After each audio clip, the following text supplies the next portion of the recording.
नमस्कार साथियों, मेरे चैनल फैक्ट गुरु में आपका स्वागत है। साथियों, देश में जो स्थिति चल रही है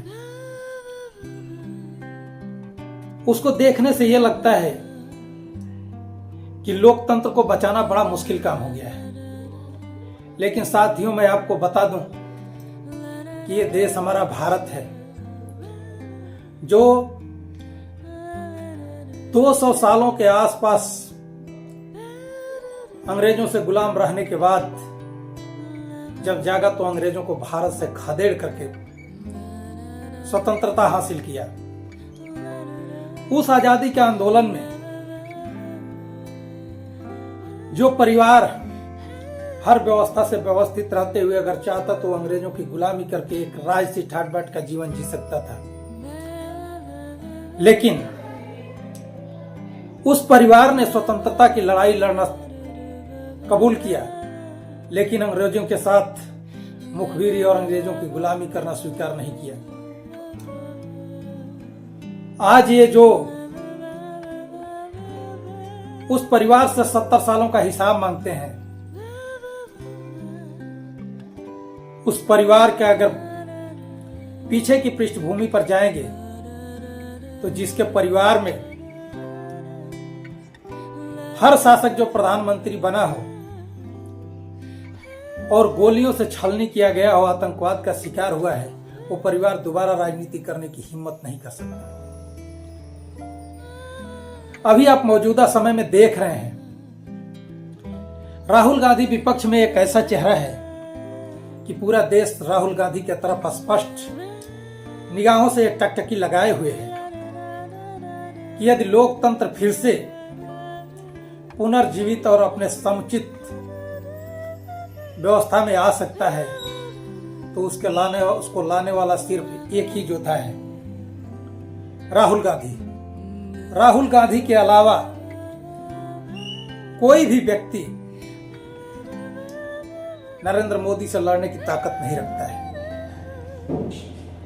नरेंद्र मोदी को भी ये एहसास है कि यदि सामने से ये एक व्यक्ति लड़ाई लड़ना बंद कर देगा तो हमारा भ्रष्टाचार का खेल आजीवन चलता रहेगा और हम लोगों को, पूरे देश को ऐसे ही बेवकूफ बना करके राज करते रहेंगे। लेकिन साथियों, राहुल गांधी वो धुरी है जो नरेंद्र मोदी के नाक में चने चबवा दिए हैं।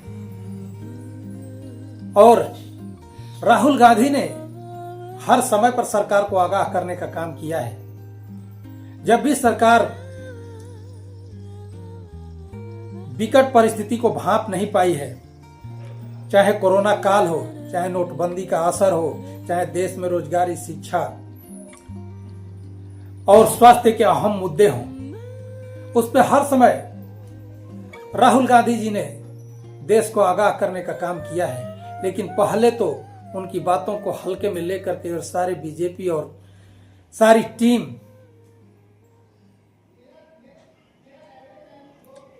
ये साबित करना चाहती है कि राहुल गांधी जो कह रहे हैं उसका कोई मतलब नहीं है, और लास्ट में उसी विकल्प पर आकर खड़े हो जाते हैं जहां से चले थे। कोरोना काल में भी पहले ही राहुल गांधी ने आगाह किया है।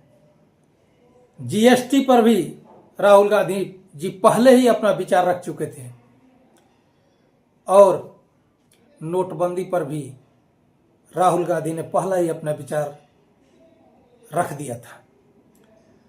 उस समय लोगों को ये बातें हल्की लग रही थी, लेकिन जब इसके प्रभाव दिखने लगे तो आज वही लोग जो उन विचारों से सहमत नहीं थे, राहुल गांधी के विचारों की सराहना करते घूम रहे हैं और एक आशान्वित निगाहों से उनके तरफ देख रहे हैं कि लोकतंत्र की अगर बहाली का कोई श्रेय जाता है तो सिर्फ राहुल गांधी का जाता है।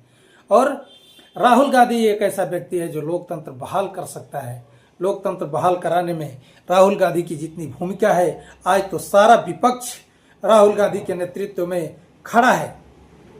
और विपक्ष खड़े होकर के जब संसद में सवाल करता है तो ऐसा भगोड़ा प्रधानमंत्री है, कुर्सी छोड़ करके भग जाता है, लोकसभा अध्यक्ष अपनी कुर्सी छोड़ करके भग जाता है। इससे यह साबित हो रहा है कि आने वाला समय लोकतंत्र का है और संसद ऐसी जगह है जहाँ पे सारी चीजें रिकॉर्डेड है। आप वहाँ कोई भी बात कह करके मुकर नहीं सकते हैं। और आने वाले समय में लोकतंत्र से देश चलेगा, संविधान से देश चलेगा।